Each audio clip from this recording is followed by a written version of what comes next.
El día miércoles estábamos hablando precisamente de un tema importante al cual nosotros llamábamos investigación científica. Este tema, solo lo voy a apuntar de una vez aquí. Ya pueden ver mi pantalla, ¿verdad? Sí, licenciado. Muy bien, muchas gracias. Sí, licenciado. De la investigación científica, según lo que nosotros estábamos comentando, aquí es donde nosotros usamos el método científico para poder llevar procesos y poder llegar a datos estadísticos que nos van a ayudar. La investigación estadística, por sencilla que sea, siempre es una operación compleja que se requiera atender diferentes aspectos.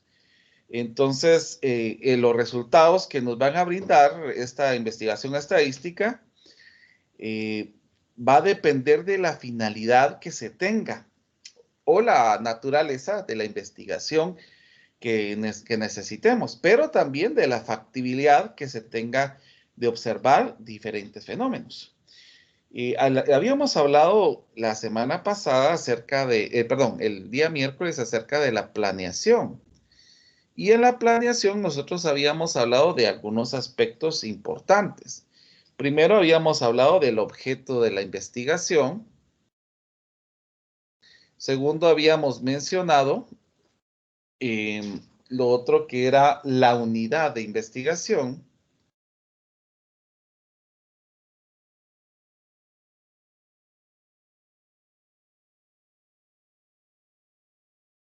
Entonces vamos a colocar aquí la unidad de investigación. También habíamos hablado del examen de documentación.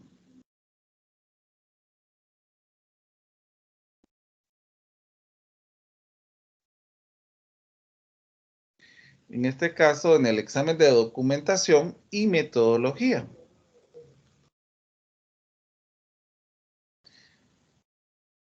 Cuarto, habíamos hablado de métodos de muestreo.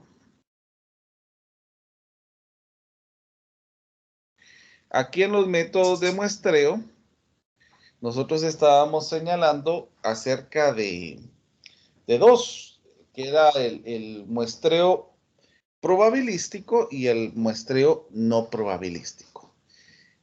5, hablamos, y esto fue lo último que hablamos, que fue los procesos o el proceso de recolección. Lo que pasa es de que al momento de tener una muestra, nosotros ya vamos a utilizar algunos métodos para especificar esa muestra. Entonces, eso nos va a ir ayudando a que estos procesos nos den información importante y ya vamos a tener una recolección de datos. Pero a través del método de muestreo, nosotros vamos a ver a qué personas se les va a recolectar, se les va a aplicar el experimento, la encuesta, por ejemplo, y ya a través de que se hayan aplicado la encuesta, pues ya empezamos un proceso de recolección de datos.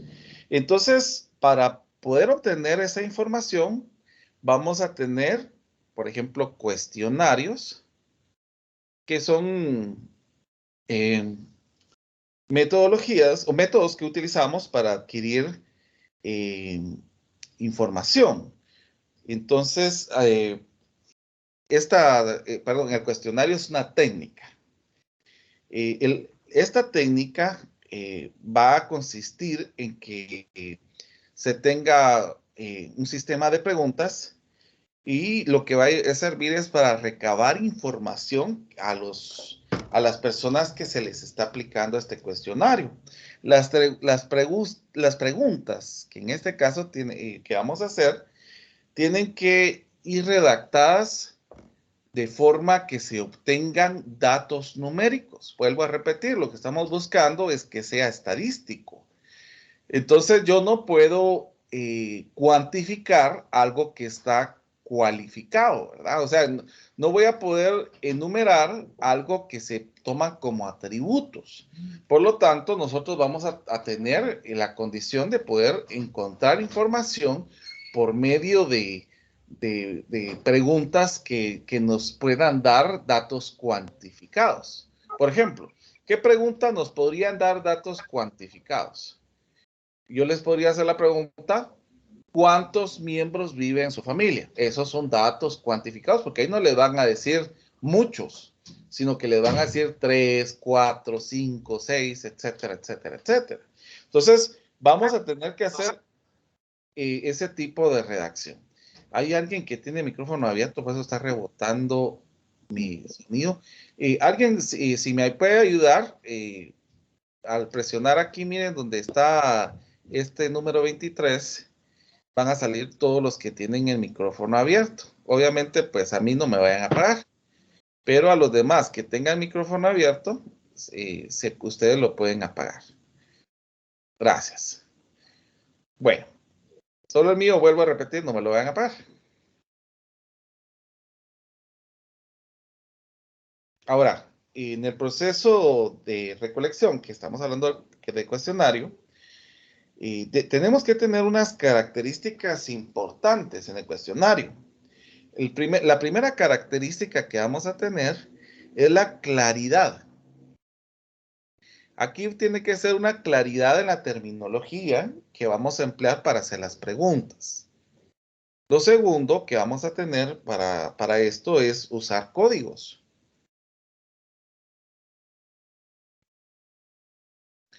Estos códigos tienen que ser convenientes para ser procesada la información, ya sea por cálculos que sean hechos a mano o a computadora.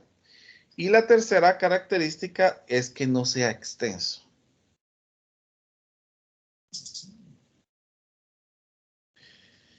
Bueno, hay dos tipos de cuestionario, quiero comentar. El primer tipo de cuestionario que vamos a señalar es el cuestionario de preguntas restringidas.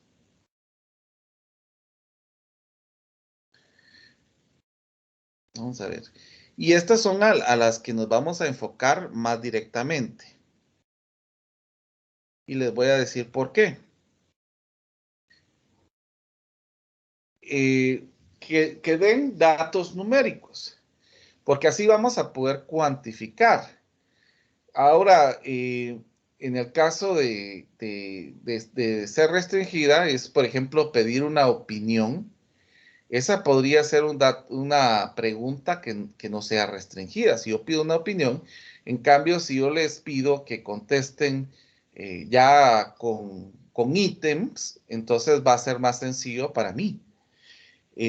Aquí el informante que en este caso elige su respuesta entre las alternativas que el investigador va a dejar. Entonces, estas pueden tener selección múltiple o pueden ser directamente entre números que nosotros podamos, entre número de ítems que nosotros podamos dejar. Lo que va a hacer esto sencillo es de que el que va a ser cuestionado va a tener la facilidad de seleccionar su respuesta al marcar los ítems que ustedes están dejando. Y también están las de preguntas no restringidas.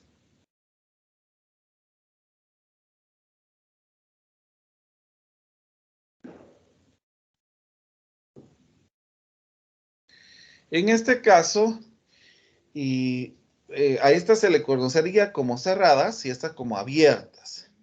Aquí vamos a requerir una respuesta libre, pero siempre buscando, porque vuelvo a repetir, lo que nosotros buscamos es cuantificar, siempre buscando la parte cuantitativa. Ejemplos entre preguntas restringidas puede ser, ¿qué edad tiene? Edad está entre 10 y 20, 21, por ejemplo, vamos a poner aquí de 11 a 20. Vamos a poner aquí para tener el mismo intervalo.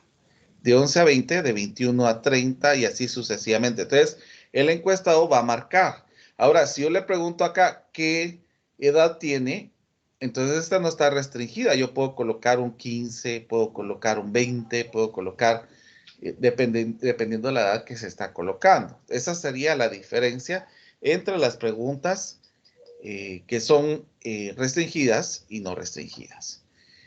Otra parte que podemos tomar para poder obtener información, primero es el cuestionario, segundo sería el censo.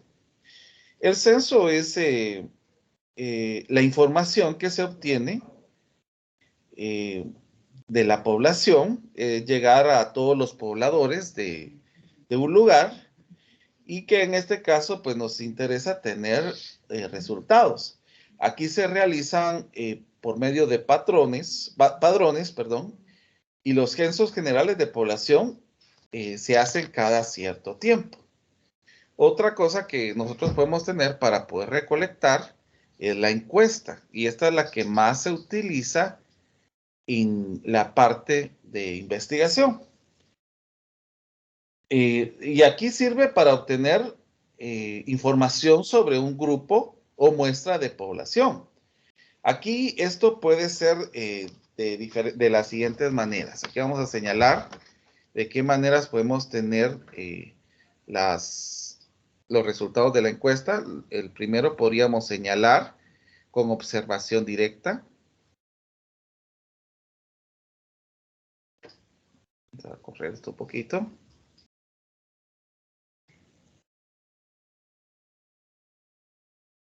El segundo podría ser como motivación.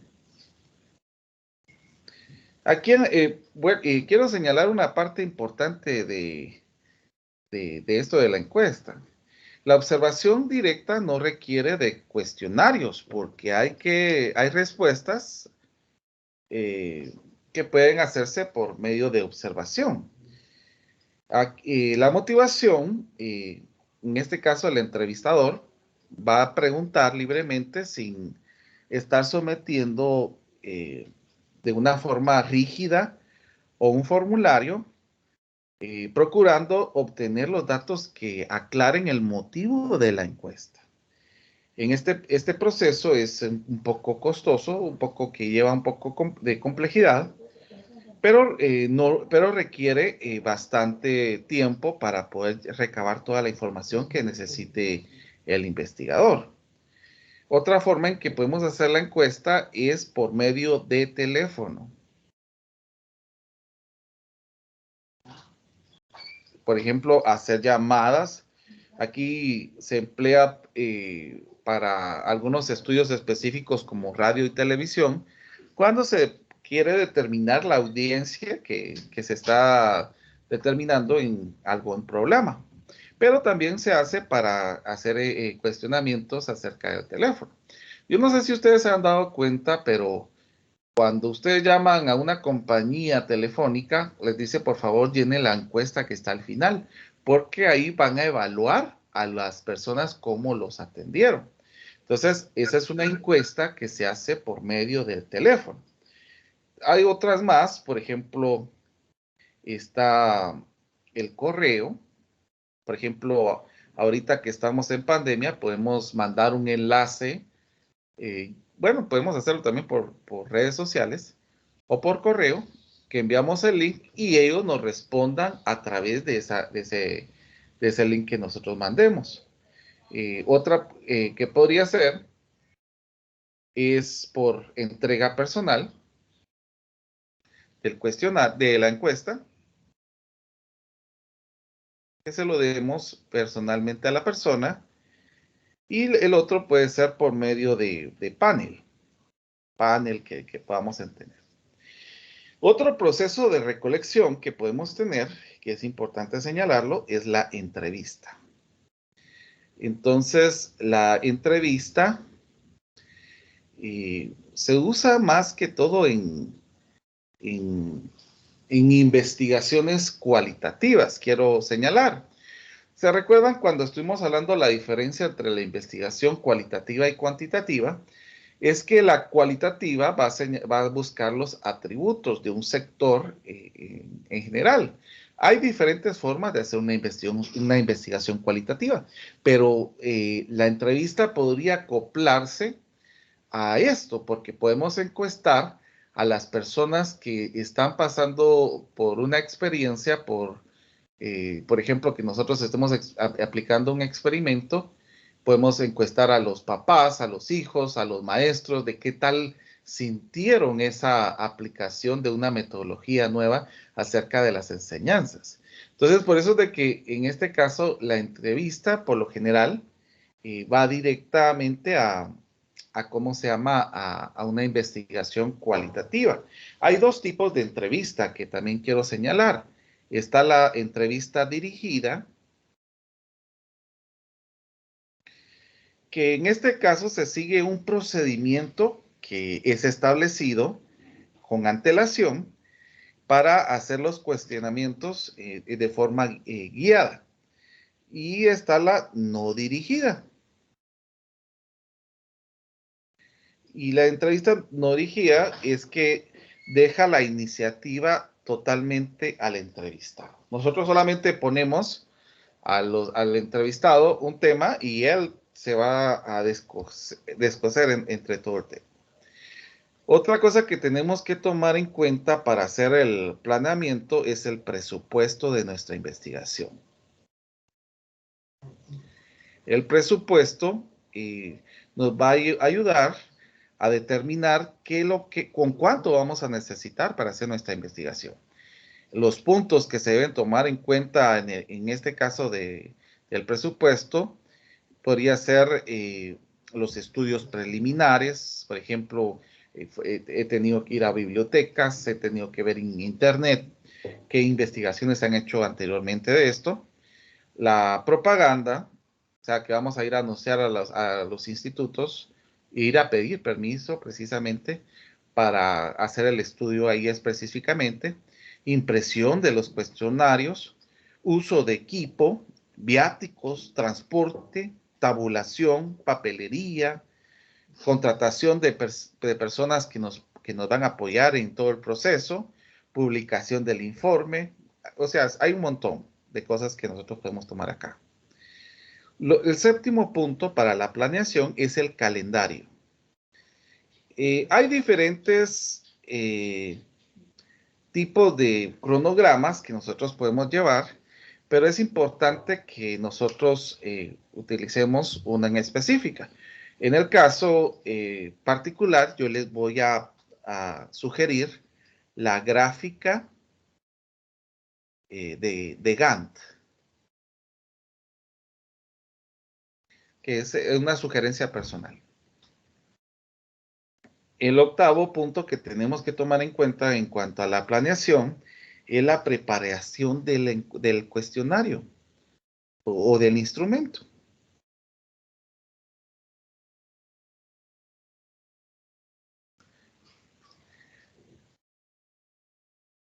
Entonces nosotros tenemos que pensar en cómo vamos a hacer qué es lo que vamos a hacer. Tenemos que tener una planeación sistemática si nosotros queremos llegar a obtener resultados positivos y poder llegar a lo que nosotros queramos buscar. Quiero señalar que esta preparación de instrumentos, y esto es muy importante lo que voy a colocar, lo voy a colocar con rojo, esto se determina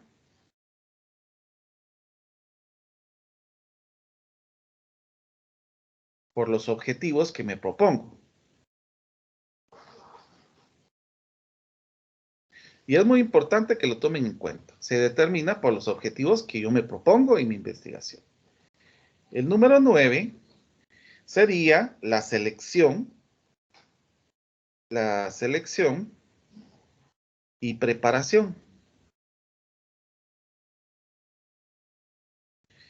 Entonces aquí es importante que nosotros tengamos compañeros y pares de compañeros para que nos ayuden a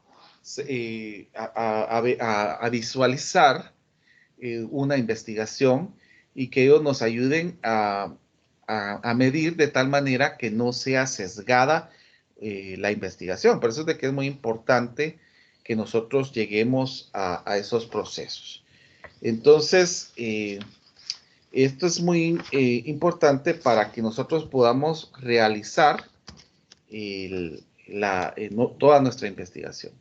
Ya obteniendo los datos, ya teniendo las preguntas, se procede a un proceso, bueno, valga la redundancia, un procesamiento y análisis. Entonces, yo obtuve un resultado.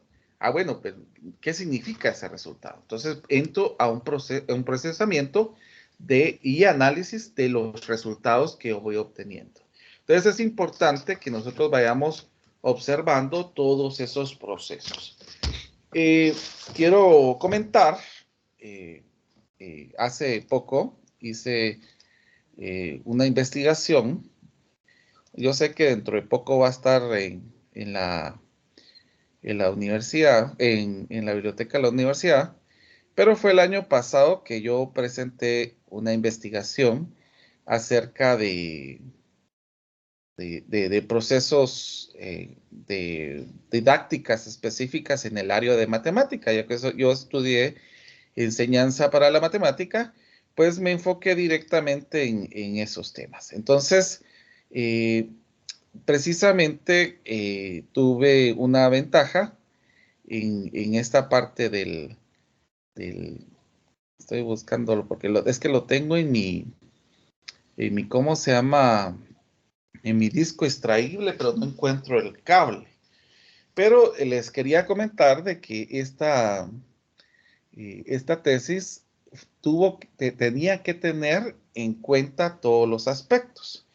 Voy a buscar la tesis de la primera maestría que saqué para que ustedes miren aspectos importantes. Permítanme, vamos a ver.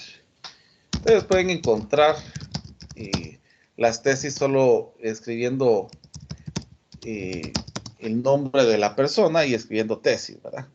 Entonces, yo me voy a ir directamente al de la maestría. El primero es de la licenciatura, la segunda es de la maestría. Entonces, quiero que observen, acá se tiene aspectos muy importantes. Voy a cerrar acá. Y lo primero que quiero que ustedes observen es lo que estábamos señalando acá. Va a tener un capítulo 1 donde vamos a tener el plan de investigación. En ese plan de investigación van a estar los antecedentes, que son las investigaciones que se tienen previamente del tema que yo seleccioné. Después viene un planteamiento y definición del problema. ¿Se recuerdan que ayer estuvimos diciendo qué respuestas tiene que estar señalando este planteamiento? Si ustedes se recuerdan, el día de ayer les dije que las respuestas que tienen que tener esta parte es qué, por qué y con qué vamos a hacer la investigación. También vamos a definir el problema. El problema se va a establecer en forma de pregunta. Después vienen las justificaciones del problema, objetivos, hipótesis o priorización de variables, tipo de investigación, metodología y población. Después viene toda la fundamentación teórica. Miren, después de la fundamentación teórica viene la presentación de los resultados. O sea, yo al momento en que hice la planeación de mi investigación, con los objetivos, yo ya establecí las preguntas que iba a hacer, porque era lo que voy a buscar. O sea, el cuestionario va a buscar dar respuesta a los objetivos planteados. Entonces ya viene la obtención de resultados. Después de esto de la presentación de resultados, viene un capítulo aparte que se llama análisis y discusión de resultados. Este análisis y discusión de resultados va a hacer una comparación de los resultados que yo obtuve con el marco teórico y los antecedentes, vinculando con partes que yo voy tomando en cuenta para estos escritos. Otra cosa más, vendría las conclusiones. Miren, pues aquí viene una triangulación. De las preguntas problemas vienen los objetivos. De los objetivos viene la encuesta. De los objetivos también vienen las conclusiones y de las conclusiones vienen las recomendaciones, que eso es muy importante. Entonces, quiero señalarles, miren, por ejemplo, los antecedentes. Tiene que buscar investigaciones que tienen que ver con temas que yo estoy buscando. Por ejemplo, voy a señalar el título de mi investigación, en este caso de esta maestría, era el título, ahorita les voy a enseñar, permítanme. Vamos a ver, el título de esta investigación era la tesis, vamos a ver, la aplicación de las herramientas didácticas en el aprendizaje de la matemática, un estudio realizado en la licenciatura en la enseñanza de matemática y física de la FPEM-USAC. Bueno, entonces, recuérdense del título, porque del título van a salir toda la base de lo que voy a ir haciendo. Por eso es de que es importante que el título se escriba hasta el final de toda la investigación.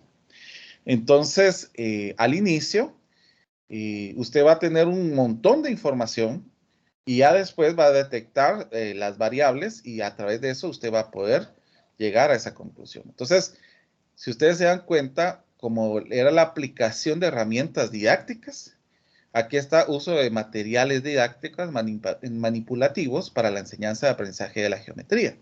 Entonces fui observando cuál era la tesis, de qué grado es, de grado de maestría, cuál era la pregunta de investigación, cuáles eran sus metodologías, cuál fue la forma en que recolectó la información y cuáles fueron sus conclusiones. Por lo general, la mayoría de pregrados piden 10 como mínimo de estas antecedentes. Después viene el planteamiento del problema, que yo voy a buscar el qué, para qué y con qué. Entonces aquí voy señalando aspectos de la FPEM, en qué, en con qué, y dando respuesta al para qué. Pero si se dan cuenta, todo lo que tengo que estar diciendo tiene que estar fundamentado, justificado. Yo no puedo señalar algo si no tengo algo para justificar. Pero la cuestión aquí es esto. Miren, a través de todo el planteamiento llegué a la siguiente pregunta, que esta va a ser mi pregunta problema. Esto nos permite preguntar, ¿la influencia de los estudiantes ha sido positiva o negativa? ¿Qué resultados se ha obtenido a los estudiantes por ser instruidos con las herramientas pedagógicas? ¿Qué nivel de conocimiento tienen los estudiantes de licenciatura con relación a la utilización de las herramientas? Entonces, de estas preguntas, yo selecciono una que unifique todo. Entonces, ahí ya viene el problema de investigación. Esto nos llega a plantear como problema de investigación el aprendizaje de los estudiantes de la licenciatura en la enseñanza de la matemática y física se ve influenciada por la aplicación de las herramientas didácticas que utilizan los docentes. Ahora miren, esto que están viendo acá es como decir mi pregunta central. De estas preguntas central van a venir preguntas que son derivadas. O sea, yo de esto voy a hacer una pregunta que sea derivada de esta. Por ejemplo, de esta pregunta general, va a salir cuál es el nivel de aprendizaje de la matemática adquirido por los estudiantes. Entonces, viene con este objetivo. ¿Cómo es la aplicación de las herramientas didácticas por parte de los docentes? ¿Qué relación tiene la aplicación de las herramientas? O sea, todo va a salir de acá. Ahora viene la justificación. Yo voy a justificar mi problema, pero noten lo siguiente, lo que viene después de la justificación, vienen los objetivos. Entonces, los objetivos tienen que tener una vinculación con con las preguntas. Por ejemplo, el aprendizaje, esta pregunta general sería algo que tiene que tener como vinculado los objetivos, el objetivo general. Noten que el objetivo está compuesto va a estar compuesto por tres partes, que va a ser el verbo en presente y en tercera persona, lo que vamos a buscar y para qué. O sea, son tres componentes que tienen los objetivos. Miren, y estas preguntas que vienen acá, estas que ustedes están viendo, como esta le llamo preguntas derivadas. Estas preguntas derivadas van a servir para sacar los objetivos específicos. De aquí salen los objetivos específicos. Bueno, si su metodología es cuantitativa, tiene que llevar hipótesis, y si no es cuantitativa, no tiene que llevar hipótesis.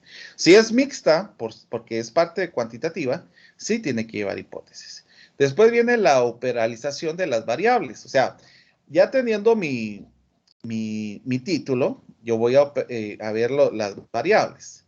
¿Qué variables puedo encontrar? El aprendizaje de las matemáticas sería mi primer variable.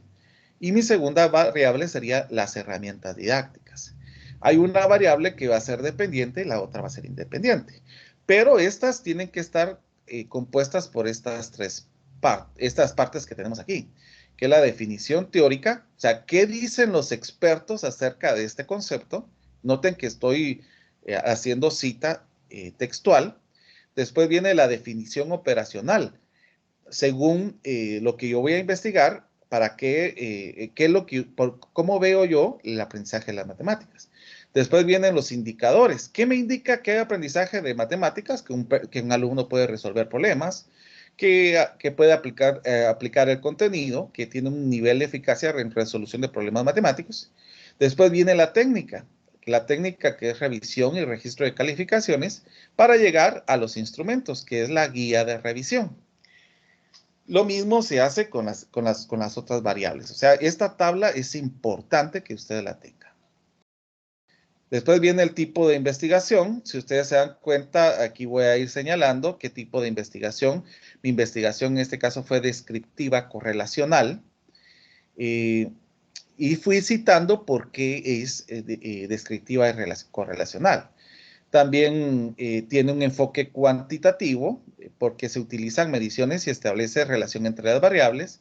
Es no experimental, porque yo lo que iba a ver era cómo se estaban impartiendo las clases.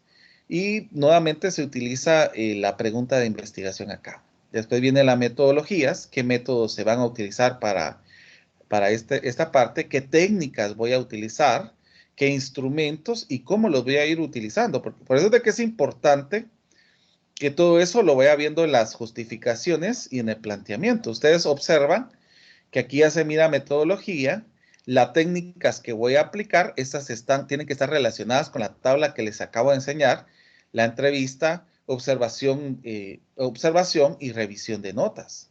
Y los instrumentos salen de estas técnicas. O sea, de las técnicas yo voy a señalar qué instrumentos voy a utilizar. Después vienen los procedimientos, o sea, cómo voy a proceder para aplicar el primer instrumento, qué voy a hacer para aplicar el segundo instrumento y qué voy a hacer para aplicar el tercer instrumento. Pues después viene la población. Como ustedes notarán, yo tenía 122 estudiantes y 2 docentes nada más. Esto significa que esta población, como no es tan grande, porque se considera grande a partir de los 1000, entonces yo no voy a utilizar una muestra. Entonces, por eso señalo aquí, por parte de la investigación se trabajará con el 100% de la población, porque la cantidad no es tan grande. Si fuera tan grande, entonces ahí empieza a utilizar todo esto. Bueno, este es el marco teórico que van a ir saliendo de todo el planteamiento. Entonces, quiero ir adelantándome. Y quiero que noten lo siguiente. Y aquí viene la presentación de resultados. Entonces, aquí voy a señalar ya los resultados, cómo los obtuve, las fases que utilicé, cómo fui haciendo desde la fase 1. En esta fase se hizo análisis de caracterización del grupo de estudio, en donde se pudo obtener el tipo de información relevante para el estudio. Estos datos se organizaron por tablas de frecuencia, estableciendo medidas de tendencia central, gráficas de barras circular, y cité a un libro de estadística para poder señalar esta parte. La segunda fase que hice después. En esta fase se realizó una entrevista a los docentes y alumnos con los temas de aprendizaje, el proceso de enseñanza, herramientas pedagógicas. Todo esto tiene que ir amarrado con lo que se va planeando. De la fase 3 se realizó observación en el proceso de aprendizaje utilizando el instrumento de la guía. O sea, aquí se va señalando todas las fases de lo que yo fui utilizando para relacionar. También vienen las gráficas, que esto me va a señalar a mí cómo representar los resultados que se fueron obteniendo. Noten que acá estoy utilizando distribución normal de cursos del primer docente. Noten porque nosotros vamos a llegar hasta estos temas al final del curso para que ustedes vayan observando. Después vinieron las notas del otro docente. También se hizo una distribución normal donde se fue señalando las medidas de tendencia central, las medidas de dispersión que se van obteniendo los datos. Ustedes van a ir conociendo esos datos dentro de un poquito. Pero al final viene, vamos a ver, sí, como yo tenía mis objetivos, noten, voy a señalarlo desde acá, permítanme, por aquí está, aquí está.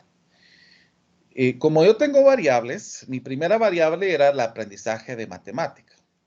Entonces, yo hice una sección para el aprendizaje de matemática, fui señalando cómo fue el aprendizaje de matemática del docente, de los alumnos, perdón, el aprendizaje de los alumnos, llegando hasta la distribución. La segunda sería las herramientas didácticas. Entonces, ya fue directamente de qué fue lo que se habló de parte de los docentes, qué herramientas utilizaban, en qué se enfocaban para dar sus clases. Entonces, también se hizo gráficas para demostrar la situación y a través de esto se va tomando consideraciones para llegar a inferir resultados importantes.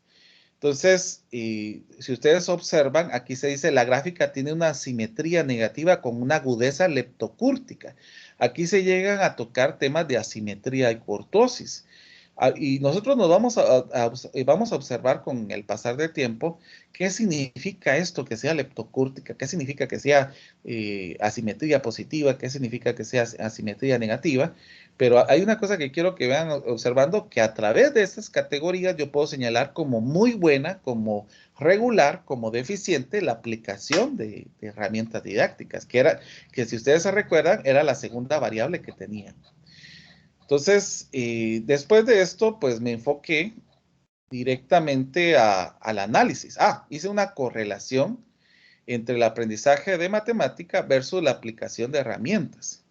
Entonces, ya a través de estos resultados se pudo obtener algunas situaciones específicas. Y se hizo por parte de los docentes y por parte de los alumnos. Entonces, viene el análisis y discusión de resultados. Acá yo tengo que hacer una triangulación de discusión del marco teórico, de los datos obtenidos en estadística y también ¿cómo se llama? Los antecedentes. Entonces, yo tengo que ir escribiendo, por ejemplo, el primer tema de aprendizaje de matemática, iba relacionando esos temas, dando mi interpretación de los resultados y utilizando el marco teórico para justificar estas situaciones.